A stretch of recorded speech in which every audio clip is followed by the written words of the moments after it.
Okay, here we go. Decided to kind of jump onto the top 10 list this week. Top 10 things that piss you off. Now, before we even get into this, it goes without saying that some coarse language might be used frequently. So, just so you know, prior warning, there will be some foul language used in this video. So it's not going to be the top 10 things that piss me off. It's going to be the top 10 things that piss me the fuck off.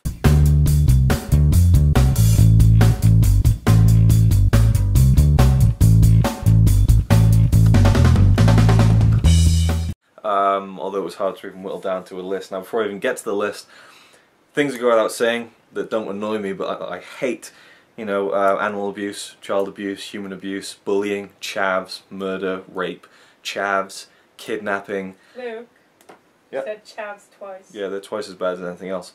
So the list, again, goes without saying all those horrible things that I hate. I can't even understand how anyone could get into the mindset of hurting another human being, let alone kill them. And when it gets to kids and pedophiles, it blows my mind, because I just can't understand it. I can't... That doesn't piss me off, that angers me to my bones. So forget all that stuff. This is just the little nitty gritty stuff that, you know, that I think gets on a lot of people's nerves, but then again it depends. So number one, and this is in no order, I couldn't really put this in order of being pissed off the most. Number one, old people. There's two kinds of old people. There's really sweet, nice old people who you can really get along with and have great conversations with and have a great time, you know, being around. But then there's the other type of old people who just feel like the world owes them something, and they're just so rude, and they think like they own it. It just does my head in. This is particularly back in Wales, actually, only back in Wales that I can think of, where, you know, they'll just, and I've worked in Tesco, so I used to serve people, I used to help customers on a daily basis, and there would be these old people who would just feel like you owed them something. There's this one guy in particular, and he was just one of the top 10 pricks I've ever met in my life, and he just would always find something to be wrong. And every time I served him, it was like a challenge, and like I was almost shaking when I was serving him because I was just so pissed off. But I knew he was going to find something about what I was going to do in serving him that would be wrong. And this one time I caught him out, and I did everything right, and he almost looked like annoyed that I had not, you know, done something wrong, and it almost looked like he was about to say something, but he just didn't have anything, and then he left. And I was like, yes. And again, people just look to kind of be offended or whatever and have a problem, and I find that certain old people just, I don't know what it is about them. I guess this isn't really, this can fall into other categories, but I just find there's some old people out there who just, they have a right stick up their ass, and it really annoys me. Two, rude or arrogant people. I mean, again, that goes without saying, but working in retail, I mean, I've encountered so many people who are just so rude to you, to your face, for no apparent reason. And then arrogant people who just feel like they're better than you, or, you know, they look down on you for whatever reason, and, you know, they kind of say it in backhanded ways, and it just that really kind of chips away at my I don't know, the thing in my brain that makes me pissed off.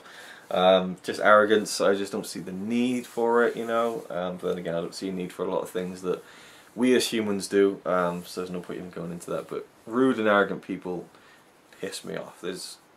Politeness doesn't cost anything. And yeah, number three, impatient people, which goes along with rude people, but I feel that the impatient people should have a special thing for themselves, because they really just grind my gears in a way I can't even describe. In fact, we were at a restaurant last weekend, and I was waiting to get another glass of water, and someone was standing behind me.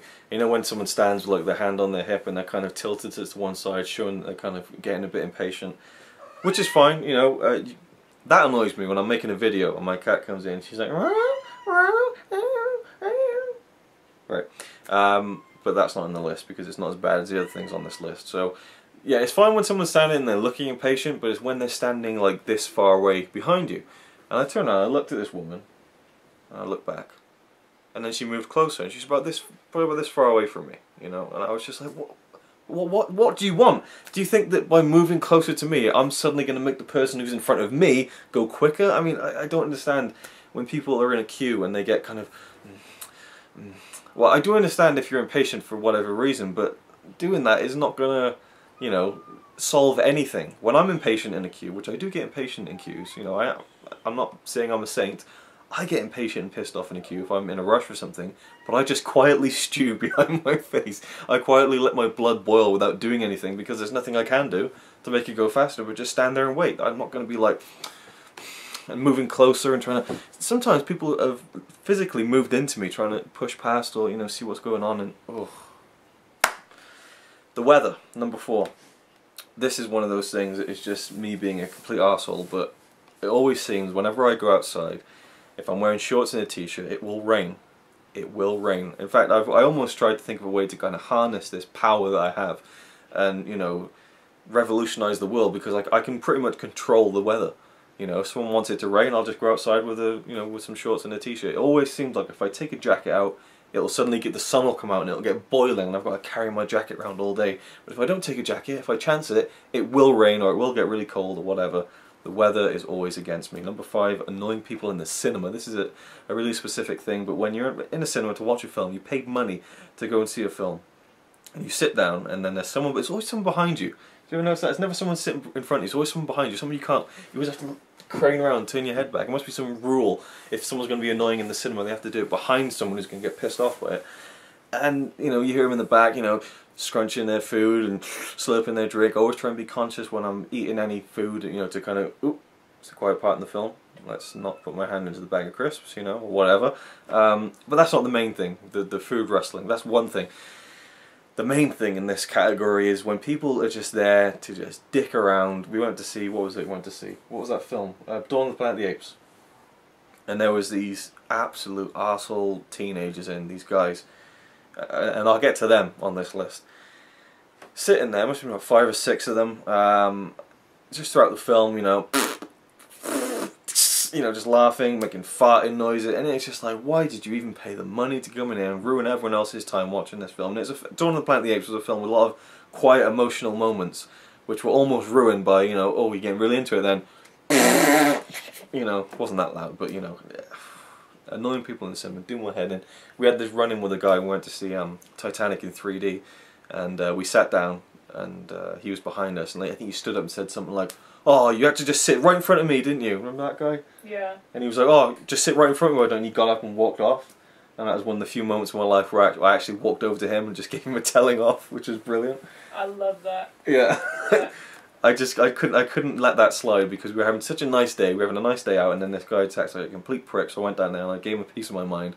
And he was probably in his 40s, and he was just like, yeah, okay. Because I didn't bang to rights. He was being an absolute twat, and I sorted it out, and that was great. But people in the cinema, you know, just sit down and watch the film. We're not even that tall. You know? Yeah, exactly. And all you had to do was just say, you know, oh, excuse me, can you move, you know, whatever. Number 6, clickbaiting. This goes on online. Mainly, it's popping up all over Facebook now. This so-and-so happened, and you won't believe what happens next. This thing happened, and this needs to be seen to be believed. And yeah, you'll watch it and it'll be an interesting video, but it's not as amazing as it seems to be. I don't mean to pick on something that you posted, but it was like, oh, see how every single Disney film has the same thing in it. I clicked the link and it was 4 Disney films that had the same kind of animation, and it's kind of cool actually. It was, I think it was Robin Hood. They had budget problems, so what they did was they took scenes from like Snow White and Jungle Book, and they literally traced over that animation with the characters in Robin Hood just to save money and time. So you can kind of put the scenes together, and they perfectly blended. It was a cool video, but it wasn't every single Disney film. It was 4 Disney films. It's just things like that where people blatantly lie in these articles, and also on YouTube where people will you know, put, oh, WWE Raw, John Cena versus Bray Wyatt, 3rd of July 2014 full match, and you click on it and it's just someone sat in front of the computer going, hey guys, so yeah, John Cena against Bray Wyatt, and they get thousands of views and they make money off it because they monetize the videos. What are you going to say? When they're right that it's HD and when it's really only 480p. I hate that. I don't mind it if it's not HD. Well, yeah, I guess so. If you put when I want to watch a documentary about space, yeah. I want it to be HD. Yeah, so yeah, the HD thing as well. But mainly it's the clickbaiting, and also, you know, there's a couple of people in the movie community who put like a picture of like a film, and they'll put like HD on the thing, trailer, full trailer. The title will be X-Men Days of Future Past full trailer #2, and then at the end in a bracket, review. and the title's so long that you'd actually see the review bit until you click on the video and you realise it's not a trailer, it's someone reviewing the trailer. Again, pisses me off like nothing. Number 7, T-shirt boys. This is something my friend used to call these guys, particularly in Wales. these guys who, they work out, you know, they hit the gym, and you know, they're bulging, you know, they've got the big muscles and everything, and they always wear a t-shirt that's about 4 sizes too small for them. I'm sure they get surgically put into these t-shirts, or they get sewn in by every day by their mother or something, because it's just like that, you know, it's ridiculous, and they just walk around just puffing their chest out like this all the time, and it's just like, and that goes in with the whole kind of selfie culture as well, you know, like girls who just, I don't know, like gym selfies and stuff. I just find that annoying, you know, like, oh, see, look, check my abs out, you know, fuck off. You know what? When I get my abs, I'll take fucking selfies all over. Well, I'm not even kidding. And I'll have to put up with it because I'm with you, but yeah. but just that whole thing, and people. I understand why people do it though. It's a lot of work to do it. I know it is, but I find it so vain when they have to show it off so much. If it's a comparison, hey, look at this weight I lost. Hey, look at this. Yeah, fine. But it's just people walk around, you know, with t-shirts that just, again, are like kid size or something, and it's just like no point even wearing a t-shirt. Just go topless, and some of them even do. And that just annoys me, but again, that annoys me because you know, I've got a gut and I'm not like that. I'm not toned or ripped or anything like that. So I guess it's definitely, I'll admit, maybe a bit of jealousy on my part, but still, I just find it annoying. If I was in shape like that, I wouldn't go flaunting it around and trying to show it off at every opportunity. Number 8, scalping, which goes on around anything that you can buy. You know, concert tickets is probably the main kind of thing that goes on with scalping. But for me, in the Blu-ray community, you know, or the Blu-ray collecting community, and on YouTube, it really comes down to steelbooks. You know, you get people who buy 100 of these exclusive steelbooks. I saw this picture that made me sick. I can't remember what it was now. It was some HMV exclusive, and someone had bought like about 100 of them. Well, no, I think it was 73 of them I counted, and just laid out on the bed, and it was just like, oh, awesome. And people who say that, you know, that they buy these steelbooks just to sell them on later to people at an inflated price to make a profit, you know, I just think, like, you know, are you really making that much profit? I guess they are to be doing it, but I remember when Iron Man came out, the steelbook for Play.com, and people put in like loads of pre-orders, and they started selling it on eBay before it was even released for like 70 quid, when you could pre-order it for like £15. And people were buying them as well. I mean, people will pay this kind of money for these steelbooks. I think it's ridiculous. And the people who buy these steelbooks not to even watch the film, but to just hold on to it, knowing that it'll be, you know, more sought after in the future, just to sell them on for a profit, I think that's just annoying, because, you know, there's certain steelbooks I really want, like the Metropolis steelbook, that I know people have bought just to sell on and make money from it, and then people like me who actually want these editions can't get them, and then people who are buying them off them are paying stupid prices for it anyway. I don't like that. And again, also in this kind of category is kind of exclusive editions of Blu-rays. I do like them, and I have the Blue is the Warmest Color Plain Archive release, but it kind of pisses me off that really some of the best, like these steelbooks that are coming out, like in Korea and China and all this, yeah, they're great, they're fantastic, I'd love to own them, but there's only like 1,000 copies made or whatever. Then again, I guess it's because of, you know, people who independently make these things can't make them in huge bulk to sell them, but it kind of pisses me off that some of the best editions, you know, you got to be there within like a few seconds, or, you know, I guess not, maybe like 20 minutes, 30 minutes before it sells out, and then it's gone, and then the only way you can get it is by paying stupid prices again on eBay. That's already, I guess I can take that off. It doesn't really piss me off, because I understand that it's the supply and demand thing with independent people who set that up. I don't know the full story, so I actually won't kind of, what's the word, target it too much. Number 9. Reliance on technology. A couple of days ago I was trying to render a video and it wouldn't work. Sony Vegas was just like, nope. Oh, the rage I felt inside me was, I hadn't felt that in a long time. I haven't seen you yeah, like that. Kylie said she'd never seen me that angry before. It just comes down to the fact that it is a reliance on technology, and you know, if our internet went for a few days, we'd be lost. And I don't like that. It pisses me off that we got to the point where we need the internet constantly, and are living our lives through it. I'm not one of those people who thinks it's, you know, like it's taking away the humanity from humans or whatever, but I do think that the reliance on technology is something that has been built up over the past 10-15 years with the internet and stuff, and it kind of pisses me off when something goes wrong. You know, like even say you're trying to stream something on Netflix and it just doesn't work. It's like, well, there you go. And that's something I'll always say in regards to physical media and streaming, is that when you stream something, it might not work. If you've got the Blu-ray, it will work, you know, unless of course your freak accident, your Blu-ray player doesn't work or whatever. But you know, Netflix, the internet could go down, and that's it. You've got nothing. Reliance on technology just pisses me off because I've already said why. I guess really, it just, you know, I feel like we rely on it too much. Number 10, the final thing on the list, is alcohol.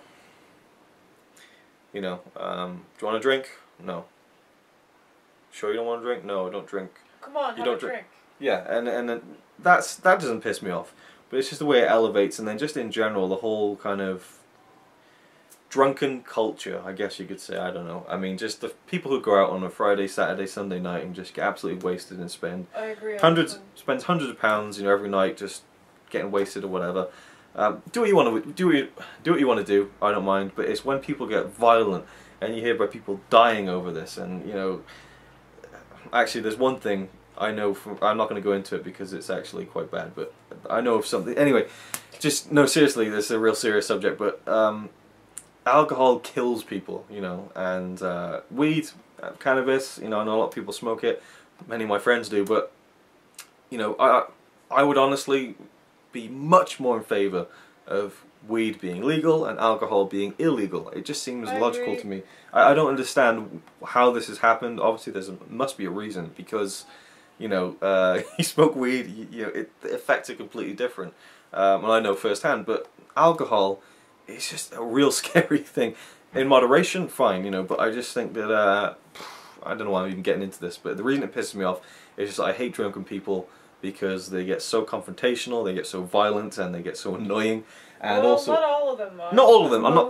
I'm generalising. I'm definitely generalising. But I'm talking about the people who do, which is a large, you know, portion of them. And also football fans.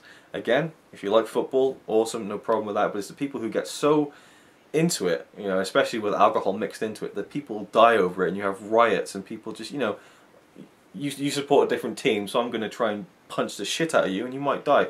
I don't care because I'm a fan of the other team. I hate that stuff. It's sickening to me, and just the lowest form of what humans have come to is this ridiculous kind of I don't know what you can call it. Everything's solved by violence. Yeah, I don't. It bugs me. It really does. I mean, we were out the other night. We went to see a film, and we left quite late. We don't usually leave the cinema that late, but it was like, I think 11:30 at night or something, and there was just like, you know, people wandering around, and again, fine, but then there was this woman crouched down in the corner just hyperventilating over something, and it's just like, this is what happens, especially in Cardiff. You go to Cardiff late at night and there's people like laid out on the floor, and there's police around, and it's every time on the weekend, and it's just, I don't see the point of it. I really don't. And again, as I said, in moderation, do what you want to do, no problem with that, but it's when people take it too far. And, you know, again, lives get destroyed and ended over alcohol, and it just pisses me off that it's legal. I don't know. You know what? Not just a legal thing, but how people expect you to go out and drink. Yes, yeah, that as well. Yeah. And when people know that you don't drink, they stop inviting you to go out with them, because there is no way they want to be around somebody who's crazy enough to not drink. Yeah. You have to be pregnant not to drink. Yeah? So yeah, that's my thoughts on alcohol, and you know, I haven't had anything. I haven't had an alcoholic drink in over 2 years, and that's not because I had a problem with it. I just realised I don't really like this that much. But people who do like it, fair enough. Just stop taking, you know, just stop going ridiculous with it, and you know, well, nothing I say is going to make any difference on that. People are going to be drinking themselves into early graves until this whole place is fucked and we're all dead, as far as I'm concerned. It's never going to stop, and it makes too much money is made from it, so it will always be legal. How much money would they spend on weed? You know, if they legalize that. Well, they have in a couple of states now, haven't they? States, yeah. Yeah. Anyway, so that was my my rambling top 10 things that pissed me off, and there are many more. There are so many things that pissed me off. I'm very easily agitated. It felt like 100, thanks. I didn't mean to go on this long, but I did, so yeah. Nothing pisses me off, it's how slow my laptop is, so I'm going to have to ask Connie if I can use her laptop to render this video, because it's 20 minutes long and it's getting quite late and I want to have it up today, so my laptop is slow, I need a new one, and I'm probably not going to be able to get one for a very long time because I don't have a job. That also pisses me off. Unemployment pisses me off. Everything pisses me off. People piss me off, generally. I'm just much happier here, on my own, or with Connie, just watching films. That'll do me for the time being. But yeah, I guess that the main message you can take away from this is people, in general, piss me off. Piss me the fuck off. And this is where you say peace out. And that's where I say peace out. No, I don't say peace out, but there you go. I hope you enjoyed this video. If you enjoy me being slightly angry, then please check out my review of Rabbit Test from 1978. So that's probably the most angry I've ever been in a video. But apart from that, thank you for watching. Go check out Ian's video, top 10 things that piss him off, which is what I wasn't really going to do it until I saw his video and decided to do it myself, and then check out James's video, which I haven't seen yet, and I'm sure some other people have done it as well. So yeah, just go. I'll leave the links to those two videos in the description to this one. Thank you for watching, and please let me know what pisses you the fuck off. And yeah, bye. Okay, one more thing I forgot to mention that goes in with the clickbaiting thing is when I see things on Facebook that is to do with animals, and it's usually some kind of, you know, animal charity or animal shelter, like, you know, help the animals, whatever. I'm all for that, definitely. But it's when they post pictures of like dead cats or dogs with like their eyes hanging out and stuff. I've seen some of these disgusting pictures that people post and share on their timelines because it raises awareness for the... No, it doesn't raise awareness, it disgusts me and it's horrible.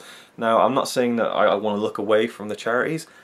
There's a better way of doing it, and then people do it. You know, post a picture of like a nice dog and say, "Oh, this dog looks nice," but you know, there are many dogs who, yeah, that's fine, whatever. That clickbaiting works for me. When you go into the extremes to grab people's attention to make them look at something, it doesn't work. I just feel like it doesn't work because it makes me want to go to jail for what I would do to the people who do that to those animals. Yeah, but it makes me want to just scroll past it and not even look at what the source of it is. So for me, it doesn't even work. I'm not sure if, you know, other people are like, "Oh, that's disgusting. I wonder where that comes from." No, I just scroll past it. I'm like, Jesus Christ, I don't want to see that shit. You know? Hate that. That is my pet peeve on Facebook and the internet, is these animal torturing and, you know, disgusting mutilated animal pictures that people share on Facebook as if it's somehow... Don't go into detail, please. I don't even want to hear it. I need to make my point by going into detail. Anyway, there you go. That was just another thing I want to get in there about the clickbaiting. See you next time. He says he's really cool, but I think he's a tool. Even though I'm sure he's a quite nice guy, really. He's a quite nice guy, really.